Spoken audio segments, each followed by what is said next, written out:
Hey everybody, how are you? This is Freddie Ewan, two-time GM of the Year 2023 Pantheon Cup champion, 2024 regular season champion, host of the TPFFKAL show.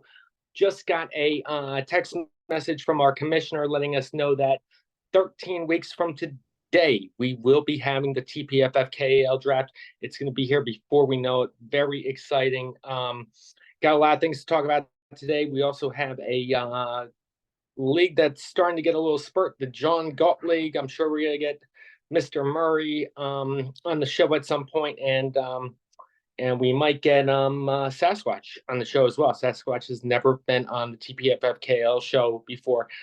He has promised me that he is going to get on here, and we're gonna have a weekly show talking about the locks of the week for sports betting when the NFL starts up again. Couple things we're going to talk about today is we're going to talk about the NFL draft.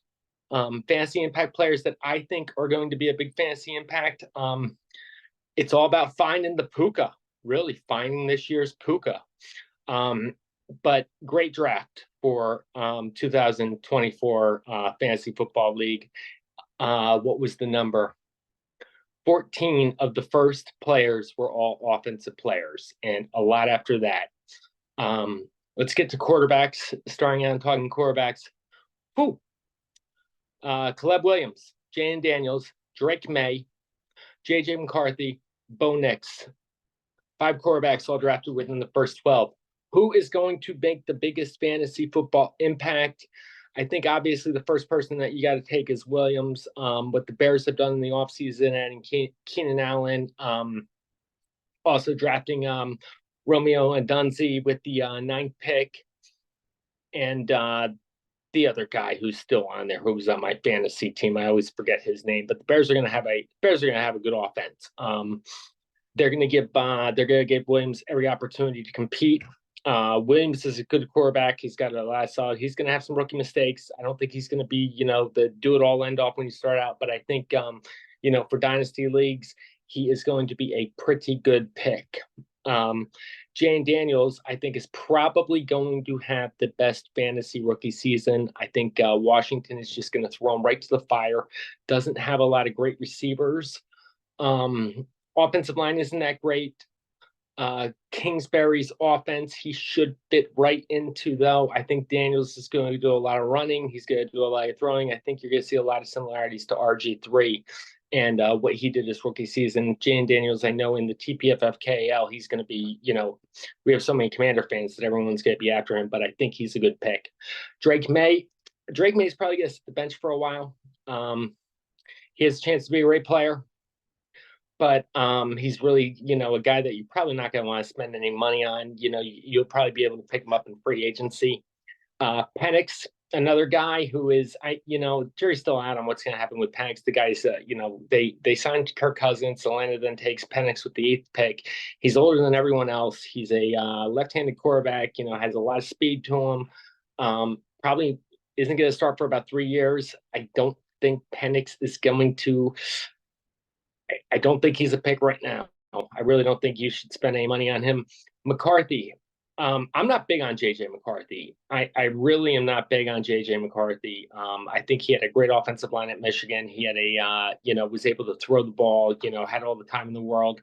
Another guy from Michigan named Tom Brady turned out to have a decent career. And McCarthy really does have a lot of weapons with Minnesota.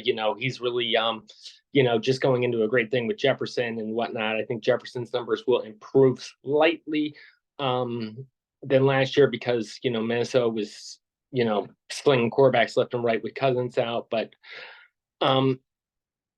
McCarthy's going to throw a lot of picks. I think he's going to get sacked a lot, but he will have a little bit of a better opportunity than this next guy, Bo Nix. Bo Nix is someone that I'm not going to draft.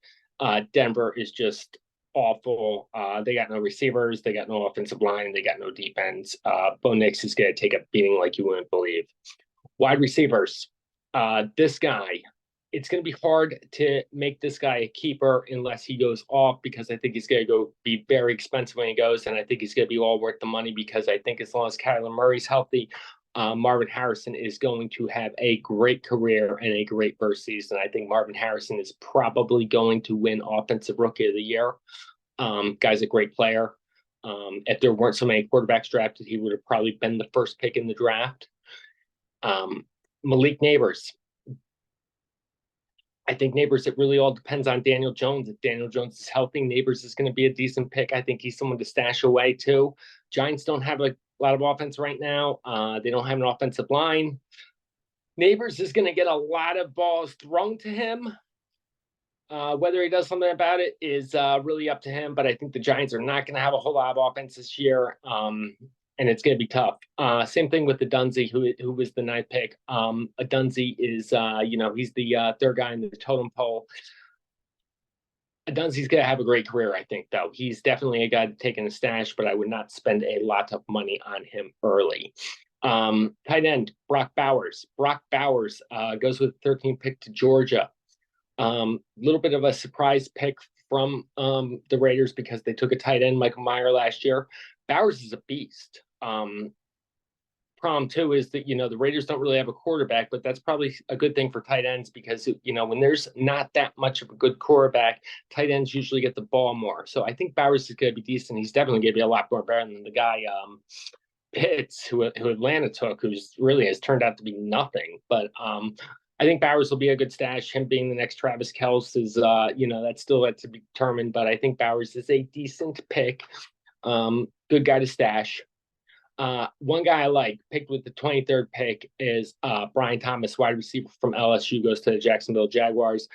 Jaguars get rid of Calvin Ridley. I think that the Jags, I think Thomas has excellent chance to be the alpha male over there in Jacksonville immediately off the start. Trevor Lawrence is going to be slinging him the ball, and I think that he's got a big opportunity to catch a lot of passes. I think he is a guy who you should stash, and I think he's a guy that you should spend some money on. He's one guy that I'm definitely going to be targeting.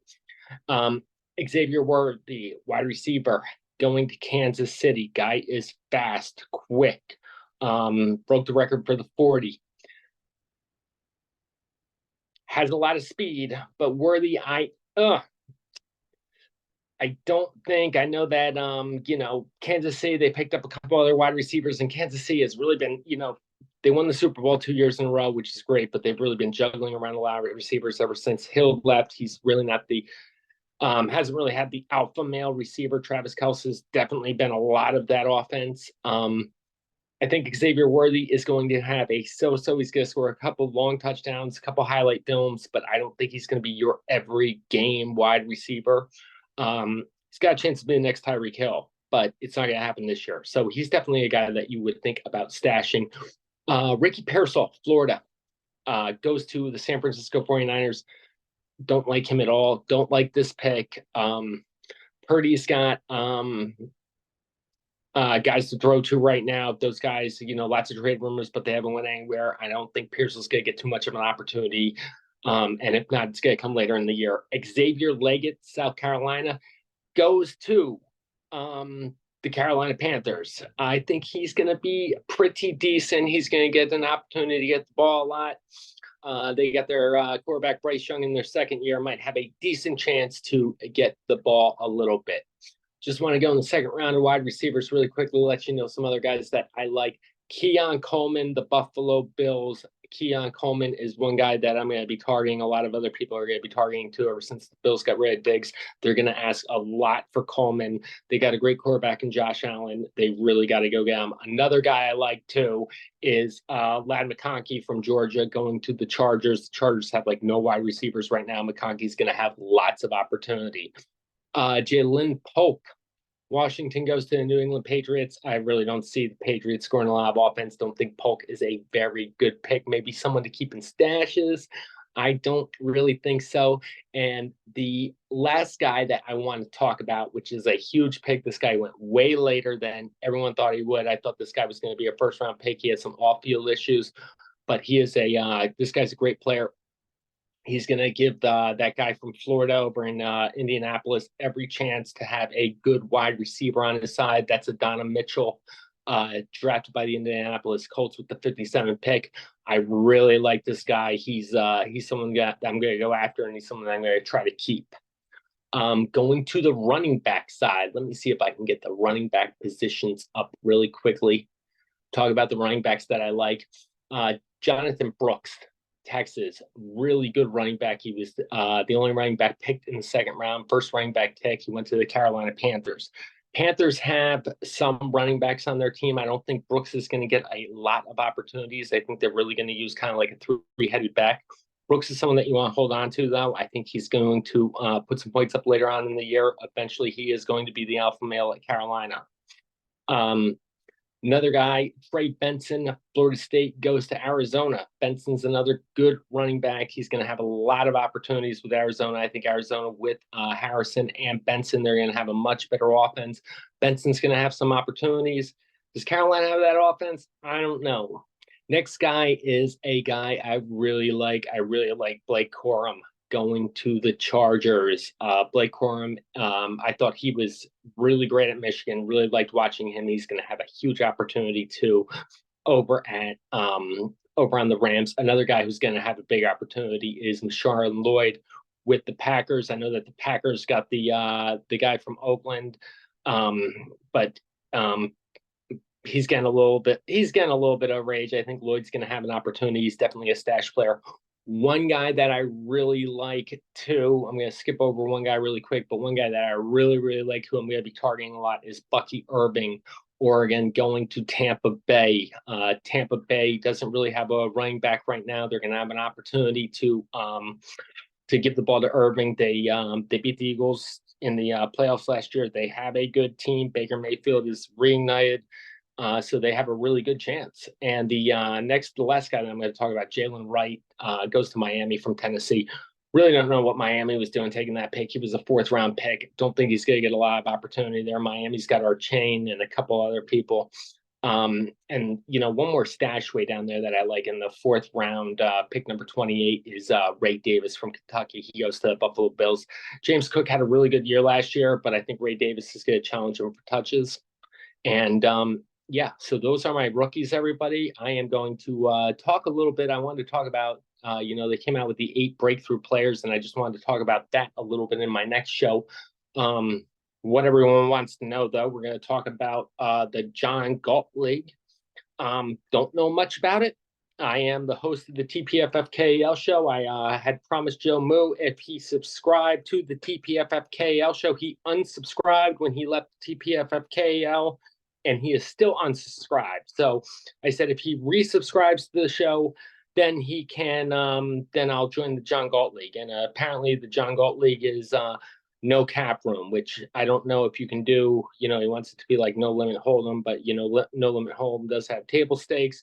Don't know all the rules yet. He wants me to put together an advisory committee and stuff will happen. And it's like the TPFFKAL is crazy as far as like how everything goes, and I got to give heads up and props. He pisses me off sometimes, but our commissioner Rich Michelli does really a great job of keeping everything loose. He keeps his eye on Neil and Neil's trade back and buyback trades and everything like that. I think a John Galt League is going to be very difficult because you've seen the challenges with the TPFFKL show. And I think that you really need to give it some serious thought, and you really have to look at all the different variances that can happen in a league like that, where one guy might be buying in for $200 and trying to put a team together, and another guy might be buying in for $1,000 and trying to put a team together. A little bit similar than the TPFFKL show, but you gotta really there's a lot of things that you got to figure out, a lot of things. And we all know that the board at the TPFFKL is still figuring out rules as we go, which makes it a great league, but there are holes in it. And I think that you really got to first look at the possible holes in a league like that, and look to correct them, because there's going to be a couple things that I think come up where people are going to be like, oh, we should have thought of that. And I can think of a couple off the head. I'll try to put that all on paper, and when we have Joe on the show, we'll talk more about it so he can promote his John Galt League. But once again, the TPFFKL is first. Also, Zach is leaving. I wanted to thank Zach for being a part of the TPFFKL. It's funny, I've known Zach for like years, but for the first time I met him in person the other day. Great guy. I love Zach. I'm really going to miss you.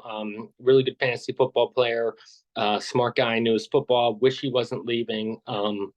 Wish he stuck around because he was he was a good fantasy football player. Made that one bad trade 2 years ago to me that really put me over the top and gave me the Pantheon Cup. But he did have a really good year last year. Just had, playoffs comes, had one bad game, and then, had to go. But I think Zach, I think Zach made the playoffs 2 out of 3 years, maybe, but he's always been a really good fantasy football player. Don't know who we're going to replace from him, but it was great, Zach, and good luck to you. You're always welcome to the John Galt League, I'm sure. Anyway, this is Freddie Ewan signing off. Everyone have a great evening. I'll talk to you soon. Thanks.